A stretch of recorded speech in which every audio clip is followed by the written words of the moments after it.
Okay. So we already discussed about polar of a given point. Now we are discussing pole of a given line. If you take a line and a circle, take one point on that line, draw two tangents, there's a chord of contact. Take another point, draw two tangents, there's a chord of contact, and extend it also. Take another point, draw two tangents, there's a chord of contact, you can extend. All of them, they're concurrent here, which is outside. Okay. This point of concurrence is called pole of this given line. When the line is intersecting the circle, the pole is outside. And when the line is outside, you can see the pole is inside where all the chords of contact are concurrent inside. What if the given line is tangent? You have to take different points on the line and draw tangents. From here, these are the two tangents, these are chord of contact. From here, these are the two tangents, these are chord of contact. From here, these are the two tangents, these are chord of contact. From here, these are the two tangents, these are chord of contact. All these chords where they're concurrent at this point, that is called pole. Okay. So pole is very simple. If a circle and line are there, take different points on that line, draw tangents to the circle and find chord of contact. All those chords of contact, okay, are concurrent at a point, either extended or as it is chords itself. That point of concurrence is called pole. Only one line or the set of lines will not have pole is if their diameter. If you take a diameter of a circle, you take different points on that, and when you try to find the chords of contact, they all will come parallel lines. How can a set of parallel lines be concurrent? They cannot be concurrent. Okay. So we're not yet seen the formulas. I just told you what the definition of pole and polar. No, just for the recording sake, I'll discuss what is pole once again, polar once again. If a circle is there and a point is inside or outside, draw different sequence through that. At the end of each one, you draw tangents. They'll intersect at one point. All such points lie on a line. Okay, that line is called polar of this given point. And if a point is outside, line is intersecting. And if a point is inside, the line will be outside. And if a point is on the circle, the line will be tangent itself. Okay. Of course, one point will not have polar. What is that? Center. If you take center, draw a line through what we want. You have to draw different chords through that. At the end, you have to draw tangents, but they're parallel. They don't intersect. So there's no point of intersection to find the locus. So except center, every other point will have polar.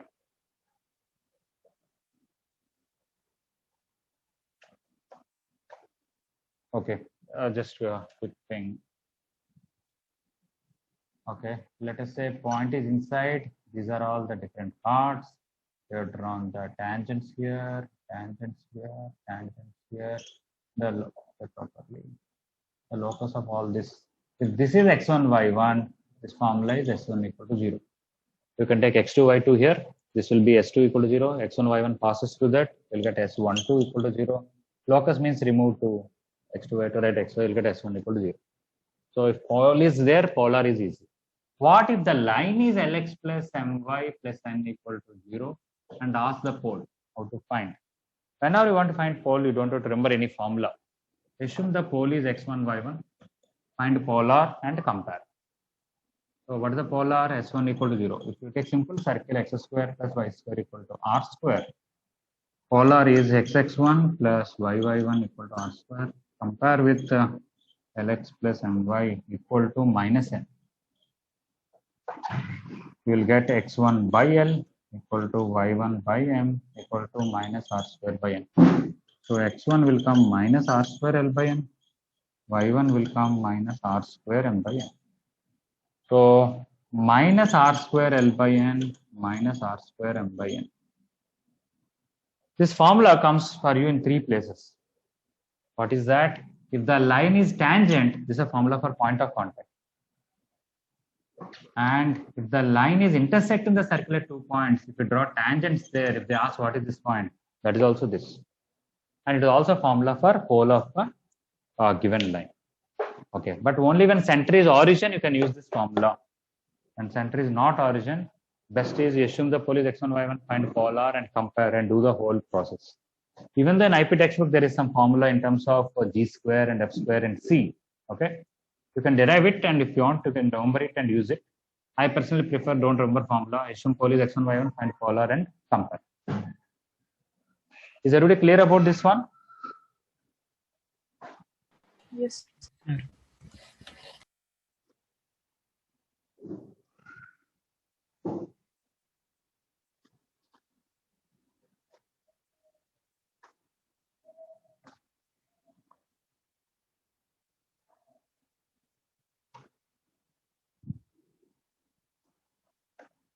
Okay. Now,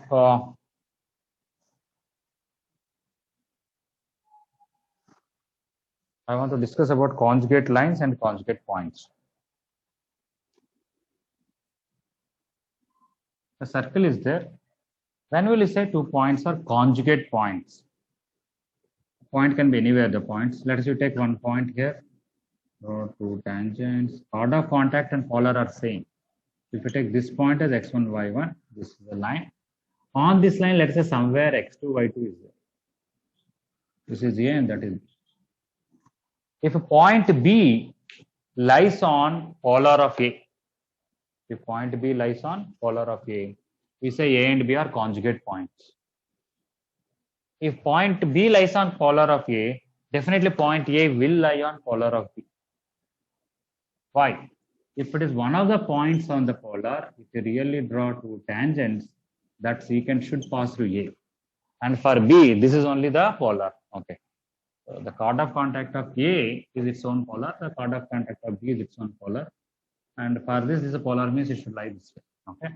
Or even the formula wise is very, very easy. Forget about this thing now. What is the polar of A? S1 equal to 0. What is this line doing? Passing through x2, y2. So we'll get S12 equal to.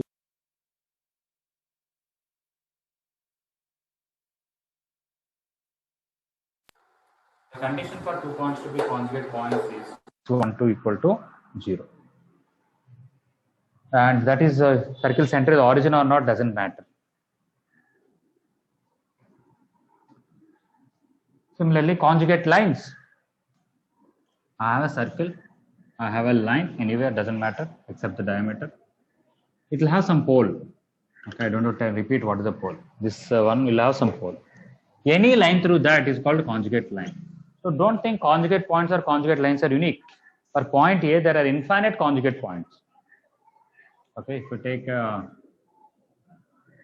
here, B you take here, here, here, here, here, here. Anywhere you take on the polar, this and this are also conjugate points, this and this are also conjugate points, this and this also. Conjugate point is not unique. Similarly, for this is first line L1, this is second line L2. First line pole is this, okay, and it is passing through the second line. There are so many you can draw. Take this line. All these are conjugate lines. And if pole of first line lies on the second line, definitely pole of second line will lie on the first line. Why? For this, if this is a pole, means if you take one chord and really draw two tangents, they should intersect on this one. And for this line, this is only pole. So if the pole of first line lies on the second line, definitely pole of the second line will lie on the first line. And how will you find condition? If this is x square plus y square equal to r square, and this is L1x plus N1y equal plus N1 equal to 0, and this one is L2x plus M2y plus N2 equal to 0. Okay. Then what is the formula for pole of the first line? Just now we have seen it is minus r square L1 by N1 minus r square M1 by N. What this should do, it should lie on the second line. Substitute it. We'll get L2 into minus r square L1 by N1, M2 into minus r square M2 by N2, N1 only, this is also N1, N1 plus N2 equal to 0.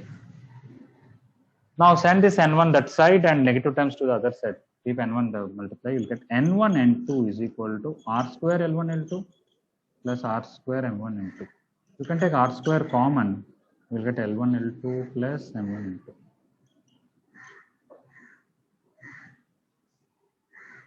Okay, so this is a condition for two lines to be conjugate lines only when center is origin.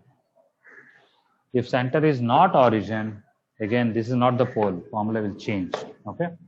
But this pole and polar, that is conjugate lines and conjugate points, you don't find in mains and advanced exam. You'll find only in IP and MCET. But pole and polar, even though in they are not there, those words, but they're very useful because without using that word, they'll give questions based on that. Okay. So pole and polar, you have to know thoroughly. Conjugate lines and conjugate points only for IP and MCET. Of course, at least for IP, you should know. But what I'm talking about is when center is not origin, what is that formula? I prefer simply take the first line pole, somehow find it, and then put it in the second line. Then, if not, you can remember some LG1 plus MF1 plus NR1, some formula will be there. You can remember that also. Okay, is everything clear about pole, polar, conjugate lines, or conjugate points? Yes, sir. All right. Okay. Only in the beginning, when I was talking about pole, polar, I did not record it, but I think we can manage. Somebody those who missed class.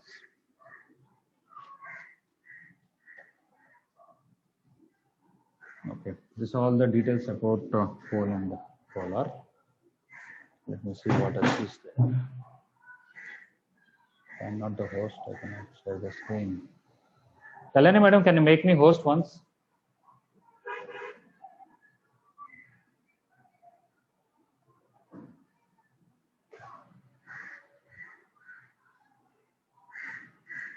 All right, I can manage also.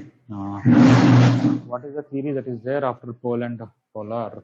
Is it position of circles or anything different? I just want to take that only. Anyway, we're going to stop in 5 minutes.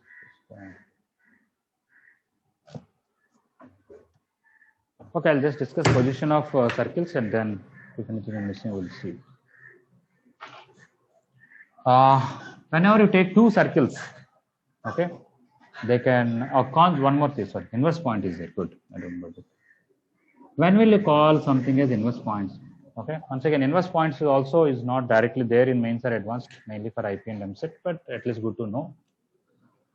The definition of inverse point is different, and how we find how we do the question, the process is different. Okay, you have to know both. Let's say there is a line passing through center, and there are 2 points on that line, P and Q.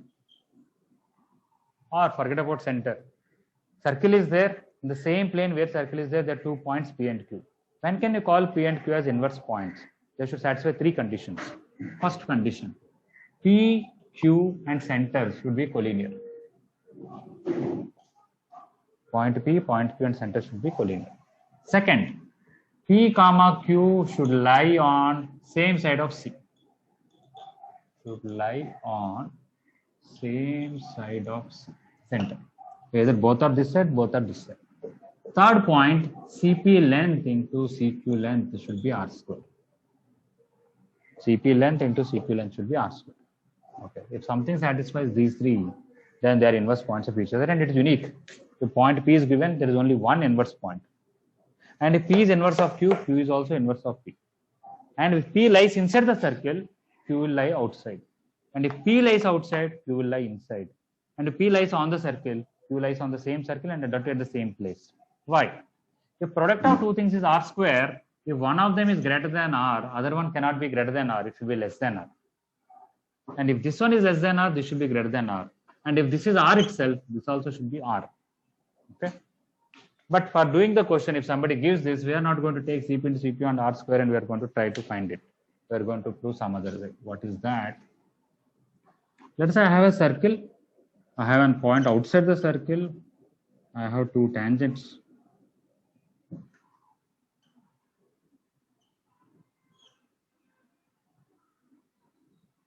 This is a chord of contact. This is P, this is A, this is B, this is center, and this is Q. This is only inverse point. What is that? For P, there is a chord of contact. It has a midpoint, or where the line joining center and P and AB intersect. That is the inverse point. How to prove that is very simple, because this triangle is congruent to this big triangle. In fact, if you take theta here, similar. If you take theta here, yeah. If you take theta here and this radius is R, in the small right angle triangle, what is cos theta? Adjacent side is CQ, hypotenuse is R. In this big right angle triangle, what is cos theta? Adjacent side is R and hypotenuse is CP. It is R by Cp. When you do cross multiplication, Cp into Cq is R square. Okay. So polar of inverse point of P is this particular point is Q. Okay. Once you know where it is now, how to find it? If P is given to you, find its chord of contact S1 equal to 0. Then find foot of center on that line or foot of P on that line. Or take this line equation, solve them. Similarly, if Q is given and you want to find, the polar of that will be somewhere here actually. Passes through P, parallel to that.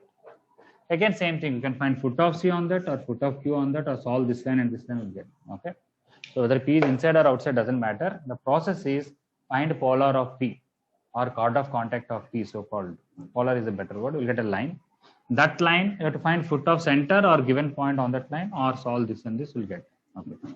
So that's what is the inverse point. Definition is this, but how to find inverse point is this. Anybody still any doubt regarding inverse point?